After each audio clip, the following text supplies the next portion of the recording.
Western Christianity has spent the last 2,000 years telling everyone they're separated from God. This is Not Church with Jon and Nat Turney. Well, hello, everybody, and welcome back to the podcast. This is the place that we have lovingly called This Is Not Church for no other reason than we just couldn't think of a better title. Right, Jon? Wow, yeah. I mean, I put a lot of thought into this name, maybe 30 seconds. Okay? Yeah, I know. It shows. In the first episode we had when you couldn't even get it out, you couldn't say it. It was like, this is this. Stop it. But I am Nat Turney. I'm one of your hosts. As I like to remind you often, you get two hosts for the price of one. So double your pleasure, double your fun. My brother Jon is in the house. Say, yo, yo, yo, what up, Jon? Yo, yo, yo, what up, Jon? See, I promised you I'd change that up, but I actually kind of like hearing you try to say that. It's a lot of fun. So I have to tell you that the guest that we have on today, I'm just super, super excited about. I just can't tell you. I'm a little beside myself, actually, because I just finished reading her book last night, and I'm still churning through the stuff and still thinking about it, still kind of settling in my brain and in my heart, and I love it so much. But let me introduce her to you, and we'll get into a conversation that I hope will be awesome and life-giving. With us today, we have Carolyn Whitney-Brown. She has written a book called Flying, Falling, Catching, An Unlikely Story of Finding Freedom. This will be published by Harper One, March of 2022, so it's coming out next month. This is a collaboration with Henri Nouwen, some of his unfinished work that she was asked to finish up. And so it's an amazing thing. Let me read you a little bit about her, and then we're going to jump in, and she can correct anything that I have mistaken? Oh my goodness. I just turned that into a verb. We've mistaken. All right, there we go. So she, all right. So she completed her BA at Victoria College in the University of Toronto, and her MA and PhD at Brown University in Rhode Island. Oh my goodness. Her doctoral thesis. I'm just always enamored of people who are so highly educated. You know what I'm saying? That just, me with my silly bachelor's degree, but her doctoral thesis explored social and political meanings of childbirth stories in 16th and 17th century England, using a wide variety of texts, including drama, poetry, legal cases, midwifery manuals, diaries, theological discussions, homilies, and popular news. Her research interests continue to investigate how stories are told and which stories remain important in diverse and historical contexts. She lived at L'Arche Daybreak in Richmond Hill for 7 years with her partner Jeff and their children. And since she has completed projects for L'Arche Canada, L'Arche International, founded in 1964 in France, L'Arche is an international federation of communities where people with and without intellectual disabilities live and work together. Her two commissioned door paintings can be seen at Dayspring Chapel of L'Arche Daybreak, and you can see them and read them in the creation about their creation in a link we will provide at the end of the show. How's that?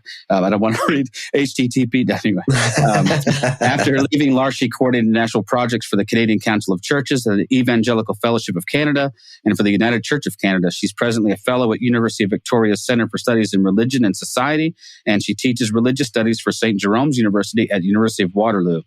Her publications include essays in Another Country, Feminist Perspectives on Renaissance Drama, Northern Lights, an anthology of contemporary Christian writing in Canada, and Remembering Henri, and the Forward to DLT, 1997 and 2013 editions of Henri Nouwen's Road to Daybreak. All right, that is a lot. And I don't think we've actually scratched the surface of your accomplishments, but I tell you what, we are super, super happy that you have decided to join us today. So thank you and welcome. I'm thrilled to be here. And I should say too, by the time you actually drop this podcast, the book will be published. Yes. We're going to actually coordinate the release of this podcast with the release date of your book so that when it comes out, people can rush out and buy their copy. Jon and I were fortunate enough to get an advance copy so we could read it. And the first thing I want to say about the book is if you're familiar with Henri Nouwen's work, this is something you have to have in your library. I just don't think you can miss this. If you're not familiar with Henri Nouwen's book, you have to have this in your library. And it will send you down a rabbit trail of needing to read everything that the man ever wrote because he is a gifted writer. But one thing that just to give you an idea of how enthralling and how engrossing the book was, I read this during the Super Bowl and had to look up from time to time to see the score. The Super Bowl, people. I just couldn't put it down. And it's the first book in recent memory that I have read straight through from beginning to end that I wouldn't go to bed until I was done with it. So for that, thank you very, very much. It was amazing. Yeah. Wow. I'm so happy to hear that. So talk to us about the process, if you would have, because I know that had to have been a daunting task. even to be asked to do this? Maybe you can give us some of the background of how that came about. Sure, but don't you want to start like you say you always do with my faith journey? I skipped right past it. I did. We want to get into this book so much. Let's quick, but I just don't be as quick or as in depth as you want. I just wanted to start by saying that when I was 7 or 8 years old, I gave my life to Aslan. Oh, wow. I've never said that in public before. I just wanted to say that I knew that he was a lion in a children's book. I did know that, C.S. Lewis, The Lion, the Witch, and the Wardrobe. Of course, yes. If you remember Aslan after he's resurrected and he's playful and he's fun and he's bounding around in the sunshine and he just wants to stretch his body and play with the kids. And I just wanted to have a friend like that. Yes. So that's sort of one of my early spiritual experiences. And I can fast forward through a whole lot of leadership in a church youth group, growing up in the United Church of Canada. If you grew up in a mainline church, your most cruel version of teenage rebellion is to become evangelical and try to convert your very good-hearted, socially justice conscious, prayerful parents and tell them that they need to accept Jesus. And you tell them that over and over. I think drugs or alcohol would have been a whole lot easier than having an evangelical kid. I met my husband in InterVarsity Christian Fellowship. And by our late 20s, we were really ready to go deeper into a spirituality that would undergird the kind of peacemaking and kind of community building we wanted to do in the world. And we did 30-day silent retreats with the Jesuits. And then we moved to L'Arche Daybreak. And that's where we met Henri. And in a way, our spiritual paths kind of coincide with Henri's. He was moving out of academia. We were moving out of academia. We were both moving out of Ivy League academia. Yeah. He'd been at Daybreak for, I guess, 5 years when we moved there. So in a way, Henri and we were all discovering how to move our faith from our heads into our hearts in a different way. And moving to L'Arche was huge for that, of learning to pray and live and laugh with people with intellectual disabilities, the difficulty of that, just the pleasure of that. One of the things I'll carry forever was my friend Gord Henry, a beautiful guy with Down syndrome. And he would just say over and over to me, he'd say, open your heart. And I just took it as my mantra. You can never go wrong with that one. Right.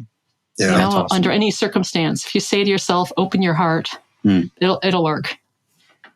So I just want to say that, how Henri's faith journey and ours kind of came together at Daybreak. Yeah. So you, and then from there, you moved on, right? So you're no longer at L'Arche and you're back in academia, or are you doing other things as well? Yeah, no, we left in 97, and I did, as you were saying, projects. I coordinated the first ever national joint effort of the Canadian Council of Churches and the Evangelical Fellowship of Canada. Okay. And then I worked for the United Church of Canada briefly and have done just a whole series of things. I teach online a course on love and friendship for St. Jerome's University. That's amazing. So was it Henri Nouwen's people that approached you? Was it the Henri Nouwen Society, or was it who approached you about working on this project? Yeah, it was Karen Pascal at the Henri Nouwen Legacy Trust, Henri Nouwen Society. They're kind of one. Sure. And she asked if I would do something creative with this material. The trapeze material that Henri had left behind when he died had been sitting in the archives, and his very good friend Sue Mosteller had really wanted to write something herself, but she just wasn't finding how to do it. Yeah. And so the estate came to me and said, you knew Henri, you're creative, you're a writer, think of something to do with this stuff. Wow. So I read through it and I could understand why it was difficult, because it wasn't a whole book. It wasn't clearly enough for a book. And I couldn't write for Henri.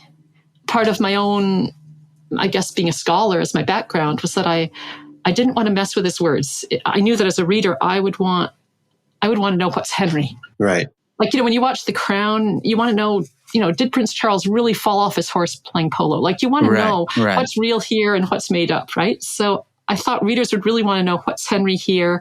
So I left Henri's words intact, sometimes abbreviated, sometimes I, shortened things. But Sure. Otherwise, I didn't even mess with his syntax or grammar.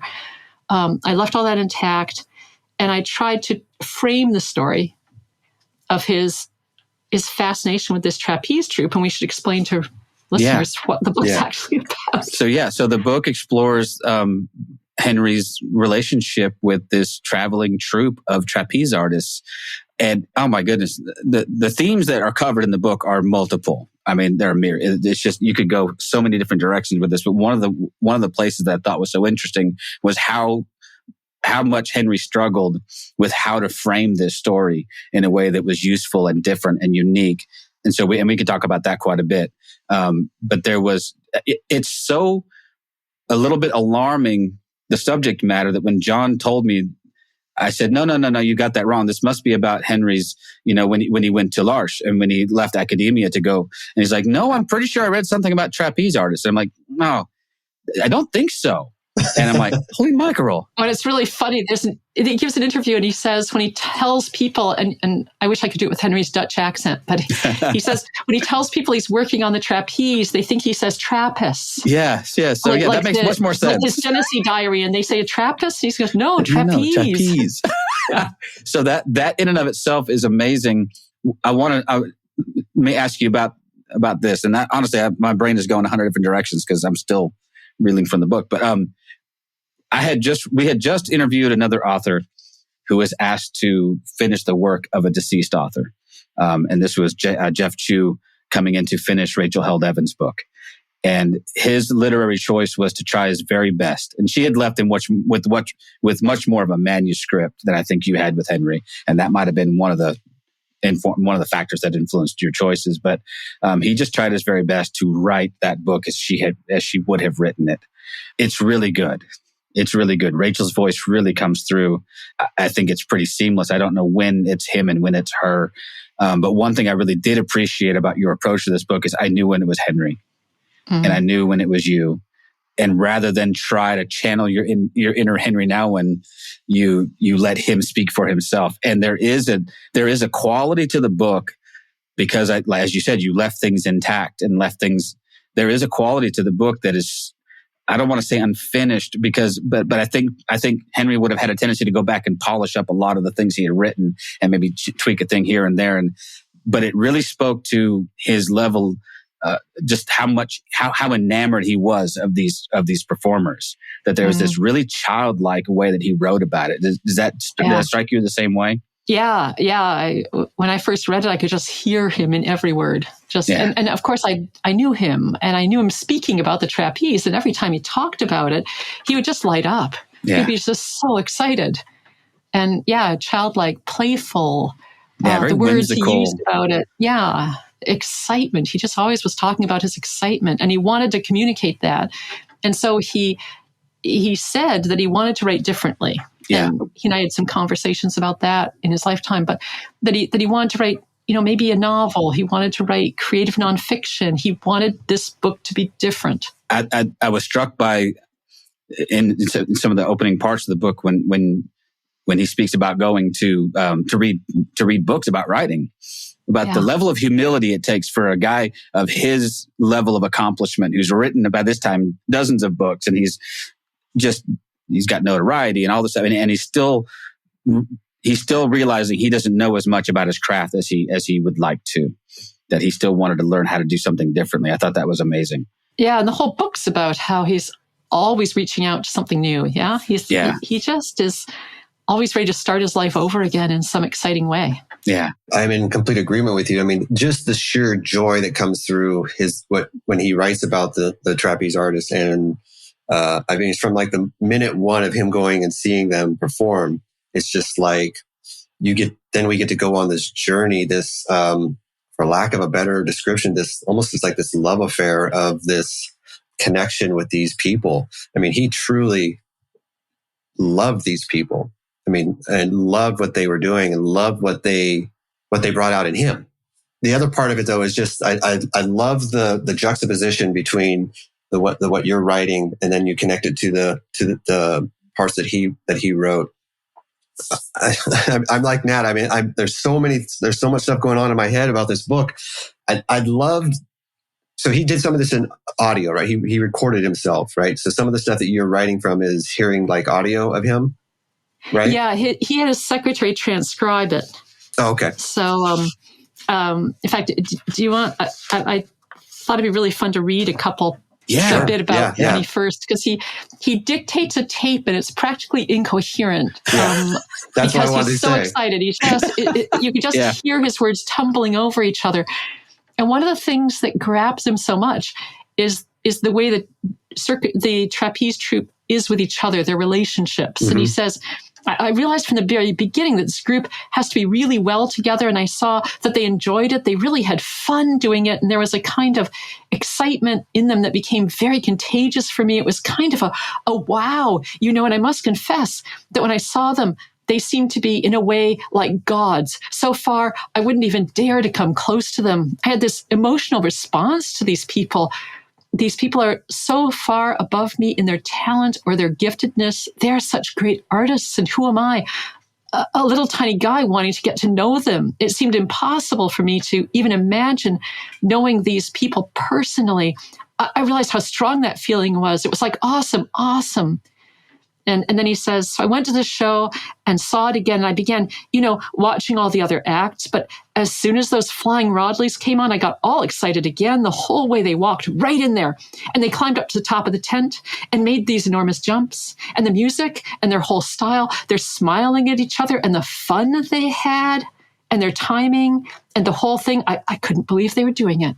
Mm. See, all of that, just the like, I love that the way you said the words tumbling out.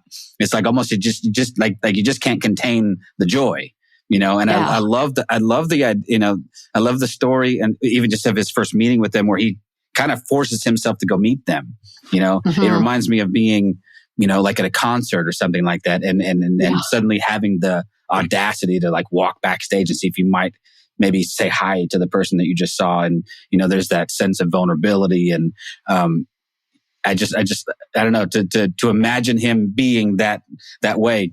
And he says over and over again that he feels like a teenager, right? Yeah, and it takes him back to being an infatuated teenager. He feels like he should go back to his room and have their posters on the wall, and there'd be, there's this. I don't know. I can't get over how cool that is. I definitely get the feeling because of the way he wrote that you almost feel like he. And I believe he did this in some points, if I remember correctly. Like he literally left the performance, went and then wrote about what he just saw. It was so important to him to get across that he couldn't wait a minute to then verbalize or write down what he just saw, how it affected him. And it's it definitely comes across in his writing. And a lot of, I think, again, I'm trying to remember correctly.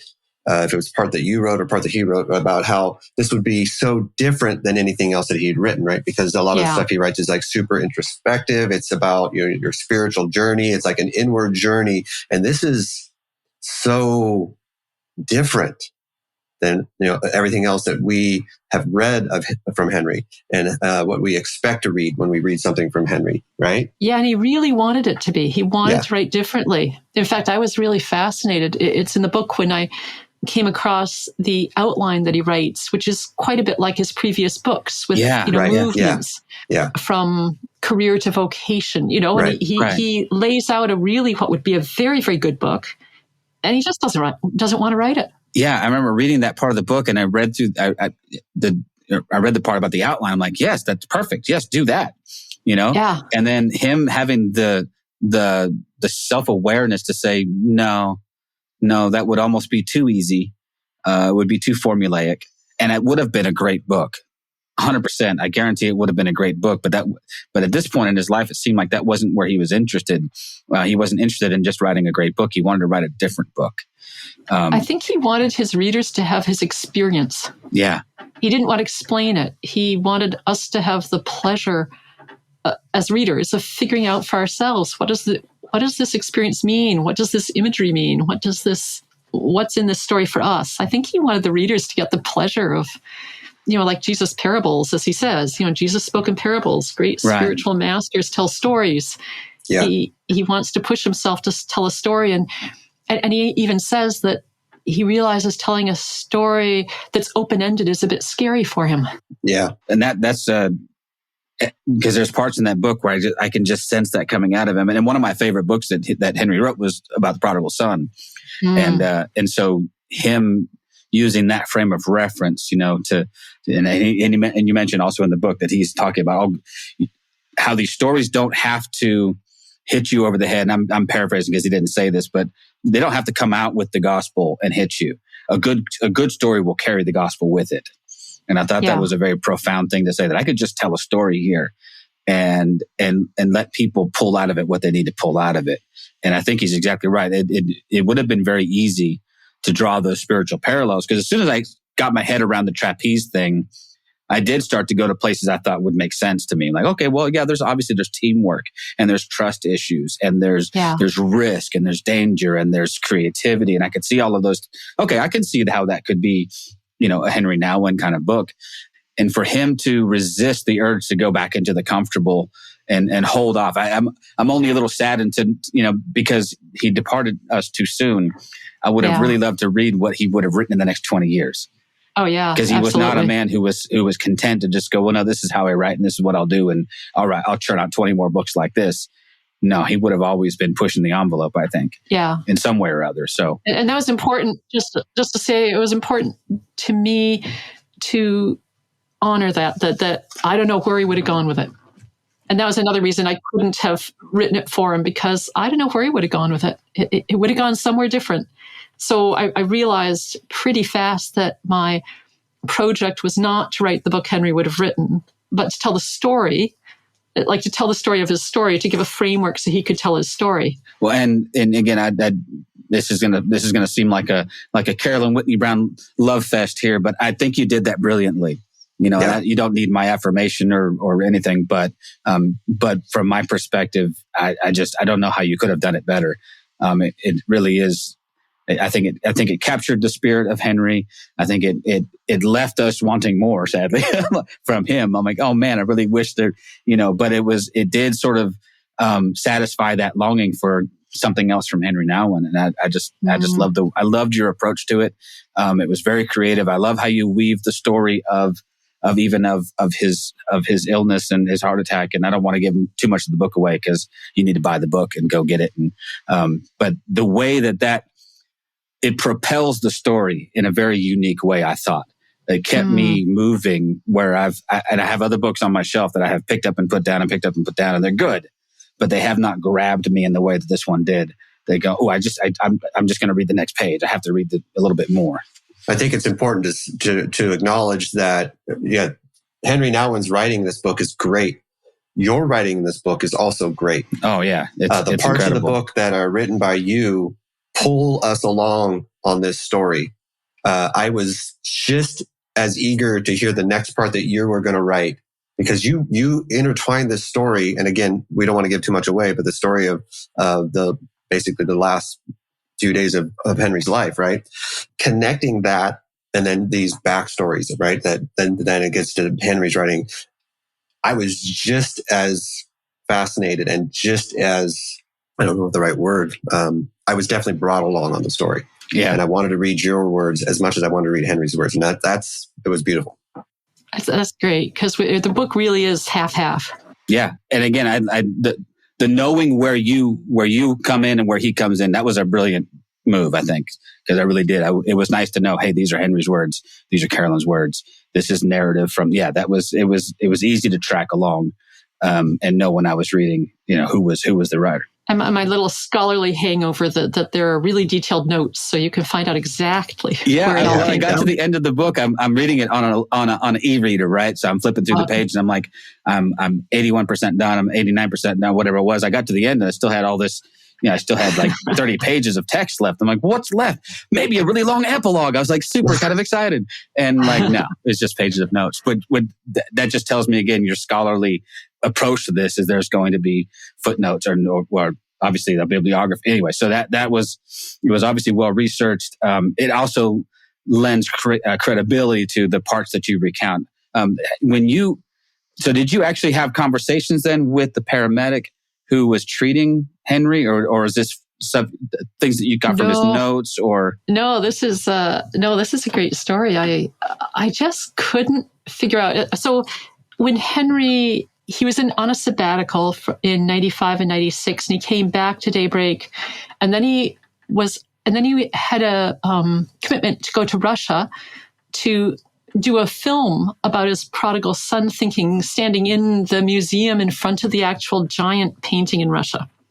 So he flew from Toronto to Amsterdam and went directly from an overnight flight to a hotel. And he wasn't feeling good. And within an hour, he'd called down to the front desk and said, "I need medical care." And the manager called emergency. And what I knew was that they had to take him out the window, which was sort of a legendary. I mean, of course, Henri, larger than life. Of course, he had to be rescued out a window. Of course, yeah. Everything was bigger than life. And truth is often stranger than fiction with Henri. Yes. So I knew that, but when I actually started to write the book, I thought, well, wait a minute, wouldn't it just? I mean, you're already having a heart attack. Wouldn't you die of anxiety if someone yanked you out a window? It's like, I tried to look up pictures on the internet of, what do window rescues look like? And it looked terrifying.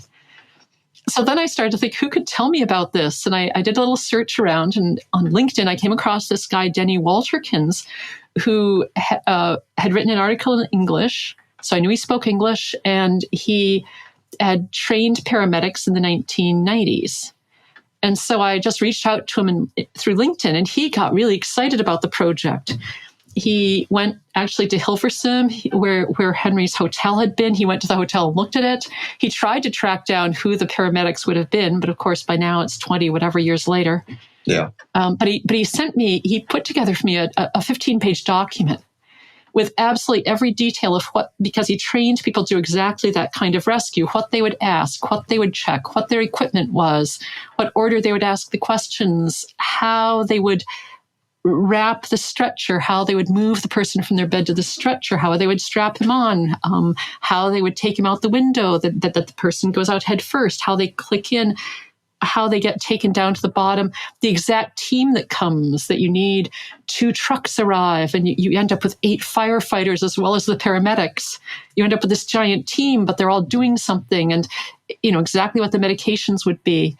And he, when they put the oxygen mask on, like every detail, along with pictures of what they would have worn, and even a picture of what the actual truck must have been, because there only was one in Hilversum in the 1990s. So, a picture of what it would have been. So he gave me this incredible amount of detail that I needed to make sense of this strange happening. And so, he really tried to find out who it was, but he didn't. And so but I knew Henri, even if he were in terrible pain, he would have gotten to know the name of the person looking after him. Mm-hmm. Yeah. So the person needed a name. The person needed to be a person. So I named them Denny, and thanks to this guy I've never met, who without whom the book just wouldn't have happened the same way. In fact, Denny got so into it that he wrote me back, and he said that he was feeling kind of sad that he hadn't been able to look after Henri better. Oh, no.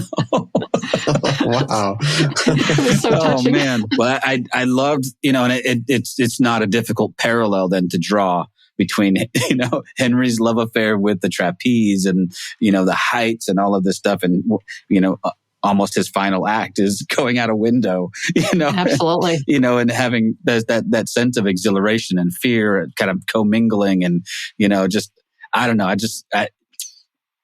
Obviously we're saddened, and I am still, I think I told John, I told somebody, I read half of that through tears, just because the whole time, I know the story, and I know that Henri died soon after, and there's still a sense, and it's very, very strange to have that connection with an author that I've never met, I'll never meet in this life. But I still had that sense of like, I knew him, Yeah. and I feel like if I'd met him, we would have liked each other, And so there's this sense of loss over this. And so I'm reading this beautiful account of which is also sort of whimsical and funny, and, it's a strange parallel between him and the trapeze artist. And I don't know. That's part of the beauty of this are all the little connections that you've made between the real events and between what he had written. And I don't know. I'm still thinking about it. It's really, really well done. So, but I was going to ask you a question about, I love one of the things that Henri said was that, in this book that he said, so many of his, in fact, I wrote it down, just these most profound shifts in life come via interruption. And I wonder if you'd give some clarity to that, because his life seemed to be a series of interruptions, moving him from one place to another. And I'm just curious what your thoughts are. Yeah. And, some of his interruptions are well planned, when he decided to go live with the Trappists for 6 months in a way that interrupted his teaching, but that was well planned. Or when he went to Latin America to live with and learn Spanish and live with people who are poor. And that was, those were sort of interruptions to his teaching, but they were very carefully planned. And then there were the interruptions that really burst into his life. And in the book, he thinks back over some of those, especially when he was hit by a van. He writes about it in a book called Beyond the Mirror. And it really brings his life to a standstill for a bit, but he feels sort of strangely safe and even a little relieved in a way to have everything come to a halt. Yeah. It's quite interesting. And then other interruptions just were completely unexpected and devastating, like his mother's death very suddenly, or his big emotional break a year or so after he moved to Daybreak, and those were just disrupted his life. They were just huge disruptions in his life. So, in this book, the interruption that he isn't going to make it to Russia to do this film at that moment, it has a sort of combination of disappointment and a kind of relief that everything gets to sort of stop for a bit. That he really, again, that sort of openness of Henri to life. Yeah.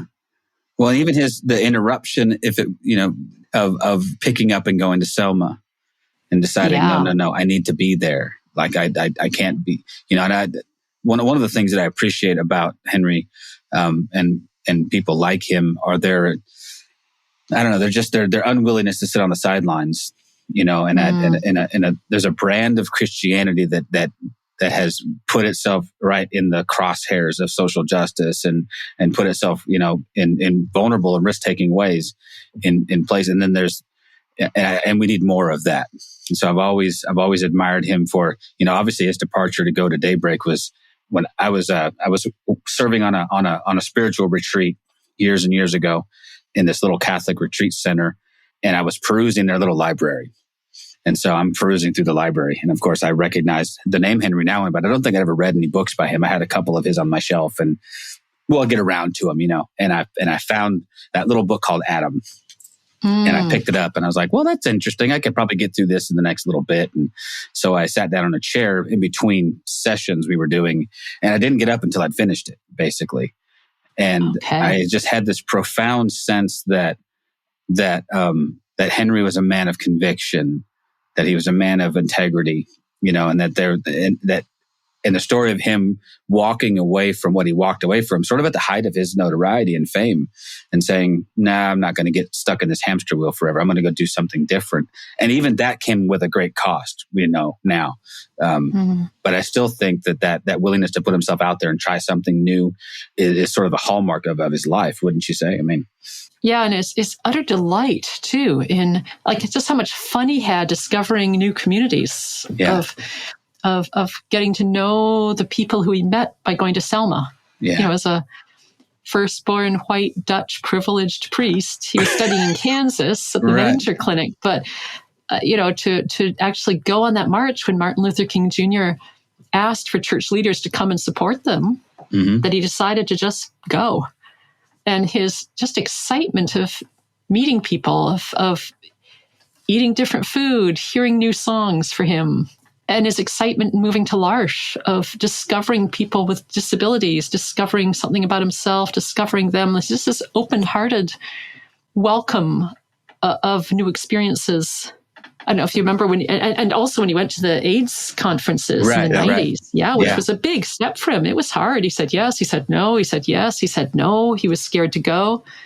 And And that too just opened up. I mean, he'd already had friends with AIDS and supported people with AIDS, but to go to speak to a big gathering was a big step for him. And it really did draw on the kind of confidence of trying something new that he'd been experiencing through the Rodleys, through the Flying Rodleys, which is the name of the trapeze troupe, if we haven't said that yet. Just in case you're wondering, the Flying Rodleys. Yeah, wow, and then going to Martin Luther King's funeral. I love that. I love the stories. I do love the way that he was always so sort of candid. I always had the sense that there wasn't a lot of guile in Henri Nouwen. I mean, he was who he was, and he owned that. And so he didn't say, I immediately went off to, no, he argued with himself a bit. He had to talk himself into it. But I love that. Was it going to the funeral where he sort of woke up in the middle of the night and he's like, nope, I have to go? Or was that the March on Selma? I think that was the March on Selma. Okay. I knew one of those he had kind of decided, he talked himself out of going. And then in the middle of the night, he's like, nope, I have to go, and sort of got in this little VW. That was the March on Selma, wasn't it? Yeah, that's the March. But the funeral was the same thing. He wasn't going to go. And then he just realized that he was getting more and more bitter inside and angry and just churning. And he just wasn't with the right people to process that, and that he wanted to go be with the people there. Yeah. Well, isn't that that's the human side of him that we need, because it affirms our inner struggles too. It's like, because I know that, I have the same type of, issues when I'm trying to make decisions that I consider tough and hard. And I battle with myself, and I inevitably, more often than not, I think I pick the right choice. But I think the other part of what is really interesting in the story is that, yeah, he makes the right choices, and they're good choices, but there's a cost almost, right? Of being able to put yourself out like that.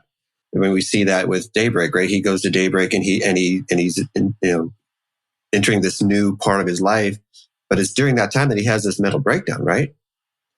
And so he's chosen to go on to this higher, better, whatever you want to call it, different part of his life. A right choice, I think, from what I can see. But even in our right choices, sometimes there's a cost on us, right? Yeah. Oh, yeah. And it's so refreshing, I guess, to know that it happens to other people. Nat and I had been talking to other people about, a lot of times we feel like we get into these situations and we feel like we're the only ones that this ever happens to. And then you see someone who is we look at as so spiritually in tune and so connected. And he also had these struggles and these internal battles and these demons that he had to deal with, right? Yeah. And for Henri, I think the confirmation that moving to L'Arche was a good thing wasn't because it was easy. It's because it was where he could grow. It was where ultimately he could find a home, but it wasn't easy. Right. Yeah. And as you read in the book, it wasn't easy for anybody. Right. Any sort of naive sense that this was going to be, just like anything else, I'm sure it was gone in an instant. I love, but I do love. There's such a self-effacing style to Henri Nouwen. There's so much self-awareness, he knows who he is and what his limitations are. And he thinks he's funny. Like, he finds the humor of himself and is willing to tell you that. Like when he tries out the trapeze and, hangs kind of limply from it and falls into the net, and then sees himself later on film and just says, oh, I looked so pathetic. But then the Flying Rodleys, start laughing when he starts complaining about how he looked, and then he laughs too. And I mean, he loved telling a story on himself. Yeah, but even their exasperation, though, of like even something silly like him tracking mud into their trailers after they told him 100 times, "Come on, man!" But he's always just so excited to get where he's going. He's not. There's no malice in it. Like, we couldn't be mad at him. I mean, we were annoyed, but even, and I remember reading about when he went to L'Arche, and I'm not sure he understood how much physical labor would be involved in the things that. And this is a guy coming out of academia, he hasn't worked a real job for years and years. Yeah. And all of a sudden, he's doing all of this manual labor, and he's spending all this time with Adam, and he's, but there's no. I don't know.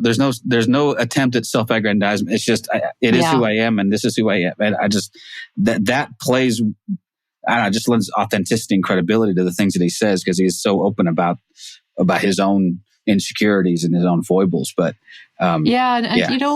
one of the things that really came to me writing this book was that Henri never wanted to be on a pedestal. Yeah. In the way that there's so much discussion now of, who gets put on a pedestal or even whether a statue should be on a pedestal, Right. And when Henri found himself, I mean, of course, he had a certain pride and loved being respected, loved his work. But moments when he was put on a pedestal were not healthy times for him. That was not a healthy thing for him. And in this book, a pedestal is what you jump off of, like, a trapeze act. Right. Standing around, staying on a pedestal, preening yourself would look really stupid. Well, dressed in some garish costume, and you're all all that stuff. Right. All that stuff that he would have just like no, I'm not going to do that. Also, you're hardly ever on a pedestal alone in the trapeze troupe. Like that really struck me that Henri, when he came to Daybreak, he started to try to travel with people from the community. He would travel with Thelis and Wendy to do skits with him. He would travel with Bill Van Buren and hand Bill the microphone and say, tell this big audience your favorite joke.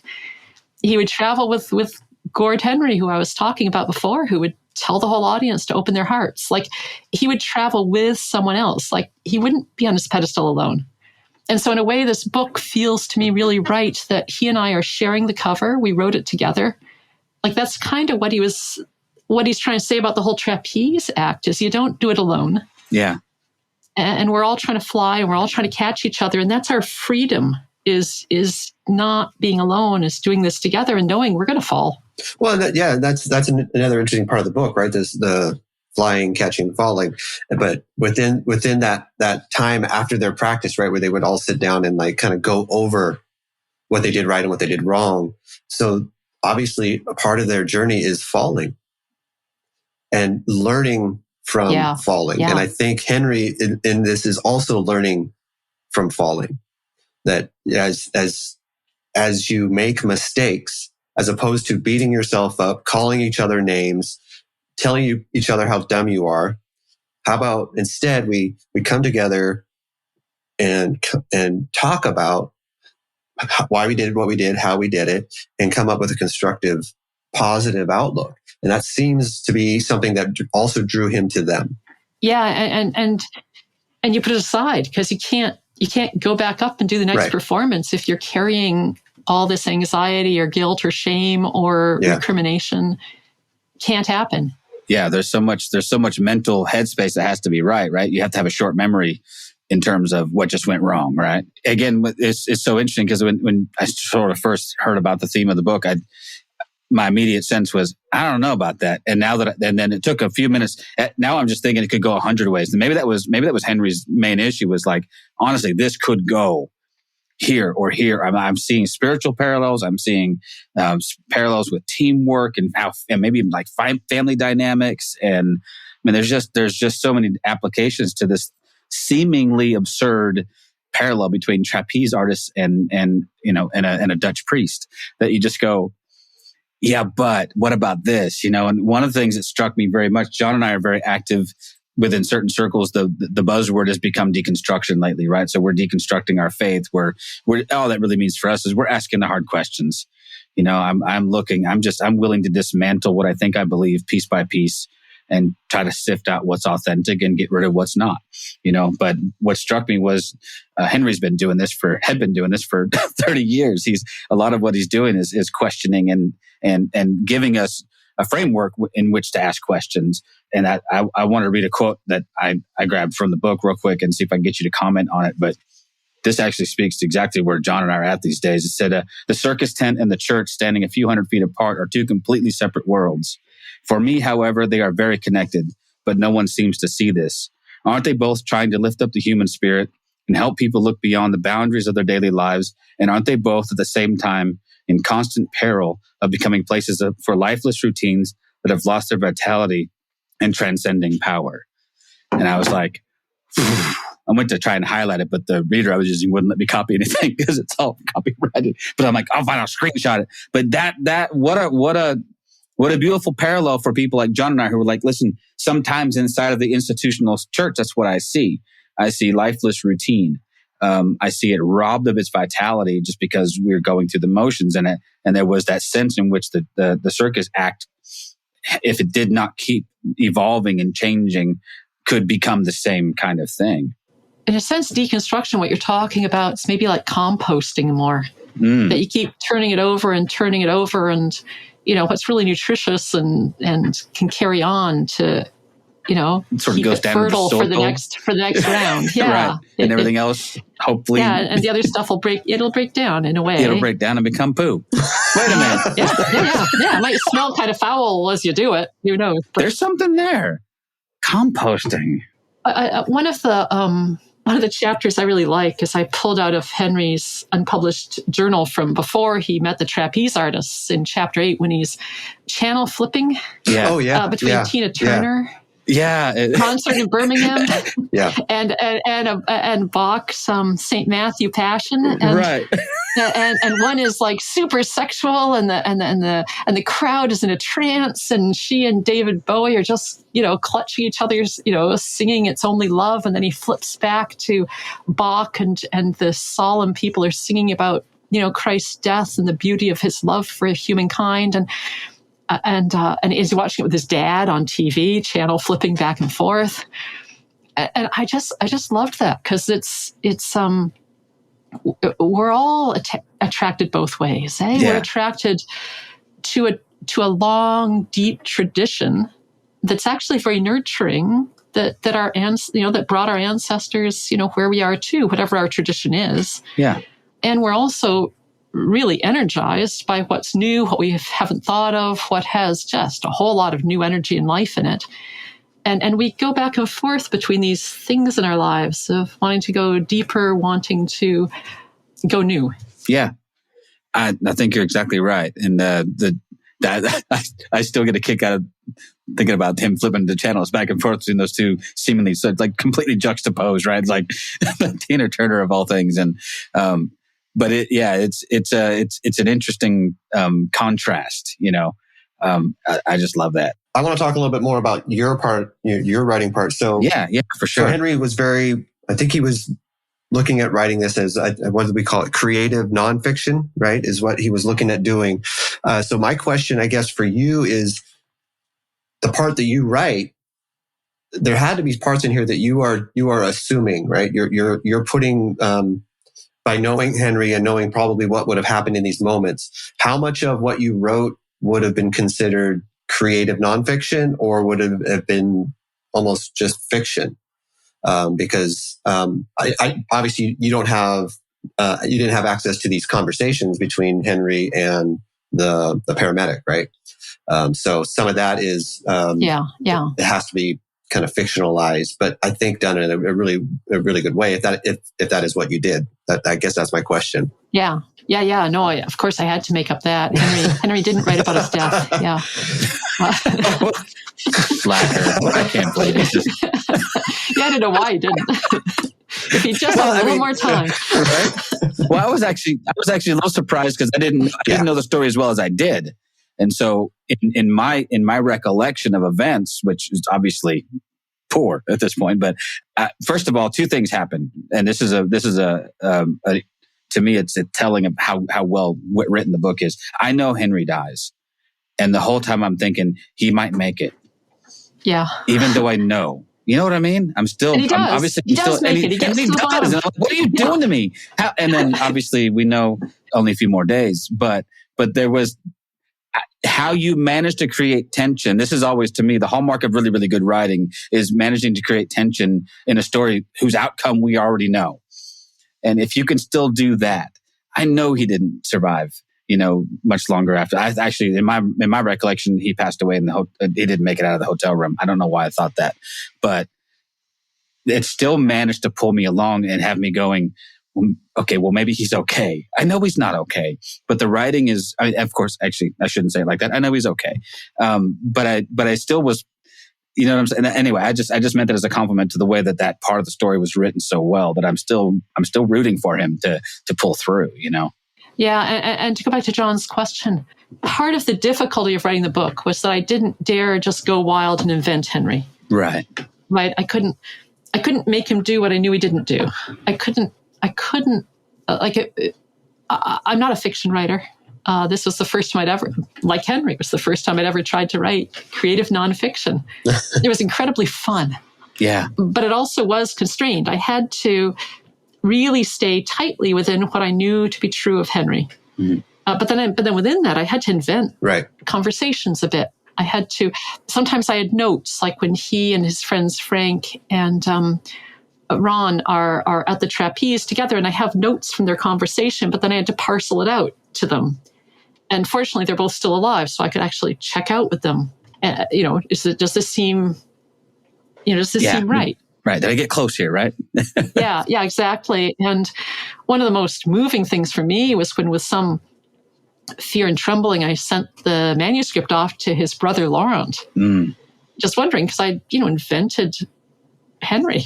I'd invented a character named Henry who gets taken out a window and thinks things and looks back over his life in a way I have, I'm not saying that ever happened that way. Yeah. And so I was very moved when Laurent responded that it felt very accurate to Henry's hopes and dreams and even Henry's despair. And then he just said, you brought Henry very close to me again. Right. He says that in his endorsement I read that. for the book. So that was a big affirmation that, chunks of it are fiction. I made it up. I took some guesses. I made it fun to read. Mm-hmm. But that there's something about it that's true. I would say that, you've made some guesses, but you've made some very educated guesses here. And so the style of your writing that meshes with what he wrote, I totally believe that that's what Henry was thinking at that time. It makes sense. It flows with what Henry wrote. There's no I don't ever feel like I'm jarred out of the conversation. Like at this moment, I'm like, okay, I don't know if Henry would say this or not. I never, and this through the whole book, I've never felt like this doesn't make sense. This is logically, I think this is the kind of conversation Henry would be having with himself as he's being put into this gurney, as he's being, getting ready to be lifted out this window.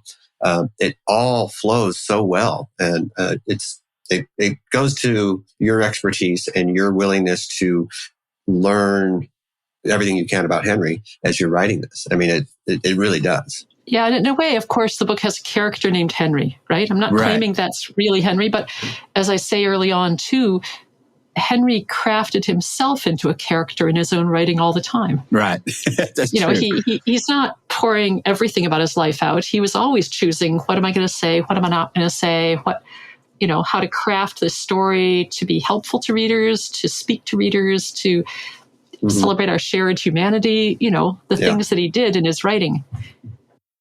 And there were very few things there were a few things about which he was pretty guarded. And one of those things that I think strikes me as something he held close to his vest was his sexuality. Yeah. I don't think it was a secret. If it was a secret, it wasn't but it wasn't something that he openly discussed, or I don't know that he ever wrote much about it. No, and he didn't come out in any way publicly in his lifetime. So is that something that, did you ever have conversations with him about that? Was that a choice that he made for any particular reason, or was it just that, I don't know, I'm just curious if that was something he struggled with? Well, remember the 1990s? Remember the don't ask, don't tell era? Oh yeah, absolutely. Yeah. John and I are right that. Yeah. And when I look back at Henry's life and the choices in front of him at that time, he was, as you see in the book, he was under some pressure to come out because it would be such a role model for his gay friends. And he could see that, but he also could see that it might make all his writing of vulnerability or pain or shame about one thing. Yeah, I could see that. And that then he would be a lot less helpful to the wide range of people that he was. And the other thing is, Henry was pretty thin-skinned. I mean, when I think about his life, there's a fair bit of discussion among his friends about whether staying in the closet killed him in a way, that the stress, the anxiety of over a lifetime of feeling shame and hiding such a big part of what he was, whether that was part of his heart giving out relatively young. On the other hand, I don't see that coming out would have been better for his heart. I'm not sure he could have, I don't know how he would have withstood the barrage of opinions that would have landed on him. Can you imagine? So I don't think I think either way there was. In some ways in the 90s especially, had Henry lived into the 2020s, I think there would have been there might have been more opportunity for him to be more open about that and find a more accepting audience. And I feel like we're shifting a little bit as a culture and as a church to be more affirming. Yeah. Although not nearly enough, but. Yeah. And because he didn't talk about his sexuality in his life, as I was writing the book, I had to make a real decision. Yeah.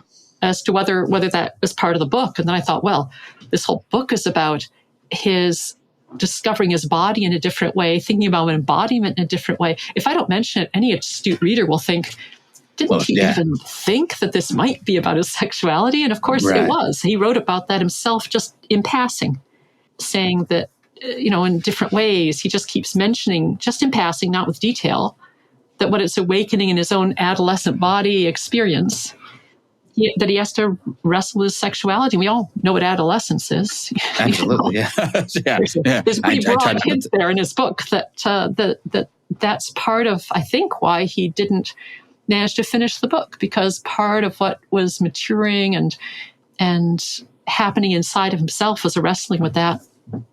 But so much more too. That's not the heart of the book. I mean, there's so many things that he's figuring out. Right. And just so you know, I mean, I thought that was handled deftly. I thought that was handled tasteful. You know what I mean? It to the point where it did not become like, oh my gosh, this is all about. No, it was just, almost like especially if you're a first time reader of anything by Nouwen, you might just assume that's just Henri Nouwen. It wouldn't have come as any sort of revelation. And I think it was I don't know, maybe I'm wrong about this, but it may have been something he didn't talk about openly a bunch, but I don't know that it was it was a secret, but maybe not a very well kept secret. Like, I don't know, maybe outside of certain circles, I don't know. But the pressure he felt to come out from his gay friends and from his other, I can understand that would have been a great deal of pressure for him to want to be an ally and and then also to not know how to suffer the slings and arrows of all that would come at him after that. Yeah, and just what his ministry was. Yeah, that it would compromise what he was about in the world. The kind of big-hearted openness. Yeah, and that like you said at that time, it would have just become, that would be all that everyone would talk about. Everything else that he had done would no longer matter, because it was just this would. Well, it would all be framed in reference to that, right? And now like you said, all the writing about vulnerability and all that stuff. Now we get it. You were just. And there was way more to it than that, right? So, yeah, I was just curious. I thought that was handled well. I don't know. I don't have enough good things to say about this book, by the way. I'm running out of adjectives and superlatives to say how much I really, really enjoyed it. I have not been this moved by a book in a good long time, and I read a lot of books, and so I feel like a little bit of a fanboy right now, just going. It was so good. I'm so excited. I just hope it shoots I just hope you sell 1 million copies and it goes, gangbusters crazy. For all 10 of our listeners, we'll make sure they all buy a copy. That's right. All their friends. You chose well to come on a podcast with all 12 of our listeners, but I'm kidding. There's at least 20. Well, I've told all 5 of my friends too, so it's really going to go out there. Yeah. I actually, when I get the book, because I will buy the book, because I need to have a copy of it on my shelf, and then I'll go crazy with my highlighter. I actually think I still pastor, and so I'm thinking there's some things in there for a sermon series that I think that would be really fun to make some of those, to connect some of those dots. That one of my favorite parts of the whole book. And I was talking to my friend Todd again. Hey Todd, you're in the podcast, in 2 podcasts today, Todd. We were sitting I own a coffee shop. And so we're sitting in my coffee shop and we're having, we're catching up on some things, and I'm telling him about this book and I'm rambling like I am now. And I said, but I loved the imagery of the flyer and the catcher.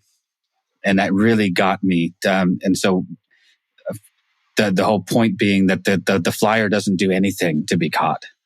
And the worst thing the flyer can do is try to be caught. The catcher's job is to catch. And so this picture of trust that comes in. Brennan Manning wrote about it in Ruthless Trust, and Henry's written about it. This whole picture of trust took on a new image for me of it's not my responsibility to be caught. It's my responsibility to trust the catcher.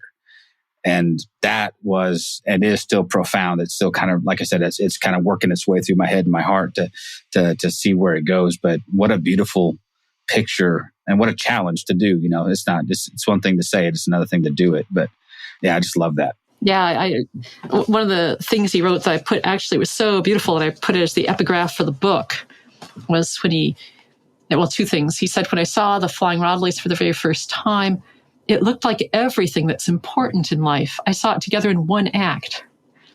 And then he says, the 10 minutes that followed the act somehow gave me a glimpse of a world that had eluded me so far, a world of discipline and freedom, diversity and harmony, risk and safety, individuality and community, and most of all, flying and catching.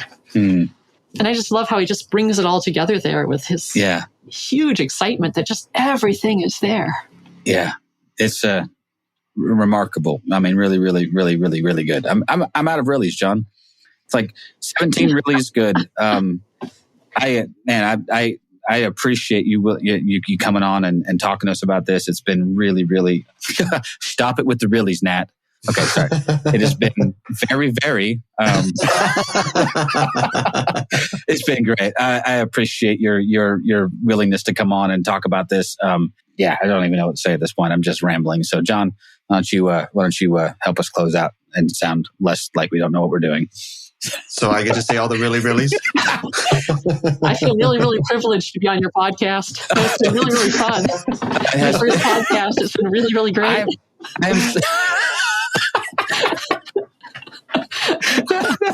Oh my goodness. You're a natural. This is not that you should go on podcasts every week. This should be something you do. You just jump right in and it's really, really good. I appreciate that. I hope I don't say that word again all day. I mean, I just have to exclude it from the vocabulary. Yeah. Just no, just another. No, I won't be able to, but it has been a pleasure. I thank you for being, we're honored that you came on. Yes. Loved the book. Obviously, we gushed over, gushed like crazy over it. It does release March the 7th or 8th. 8th, yeah. The 8th. So March the 8th. If you go to your favorite booksellers online or if you can find a brick and mortar store, please do. Do it. It's harder and harder these days to find one, but this is a book that's worth having on your shelf. I think you need a physical copy so you can go through it and highlight and underline. And I think you'll do what I'm going to do and probably read it a couple times. And in the physical copy, you get on the back cover a fantastic photo of Henri lying horizontally in the arms of the Flying Rodleys, just beaming from ear to ear. It's okay, fantastic. Well, now if it was even remotely on the fence before, it's in my pre-order basket now. I think it's going to be a great book. I think it's going to go gangbusters, and I hope it really does. But I've run out of superlatives to say about it. I'm really in love with it. Thank you. Yeah. I just have to mirror what Nat says and just thank you for coming on and talking to us about this awesome book. That's gonna, people are gonna love it. I don't see how they're not. Yeah. I mean, Nat and I both went into this with really no idea what the book was going to be about. I mean, it just, like Nat said, it just seems so like the connection didn't make sense at the beginning. And by the end of the book, you're like, how could it have not made sense? I don't understand how I even doubted it at any moment. Yeah. It's such a good book, and everyone is going to just enjoy it, and you're going to want to buy it. Trust me, you're going to love it. And a copy for your friends. Yes. Thanks for having me on. Thank you for listening to This Is Not Church. Be sure to rate and review the podcast on your platform of choice. If you would like to partner with us, visit patreon.com/thisisnotchurch, where you will receive exclusive content such as early access to episodes, videos of upcoming episodes, and live Q&A sessions. Be sure to check out our Facebook group or follow us on Twitter and Instagram. All the links are in the show notes. We'll be back soon with another episode.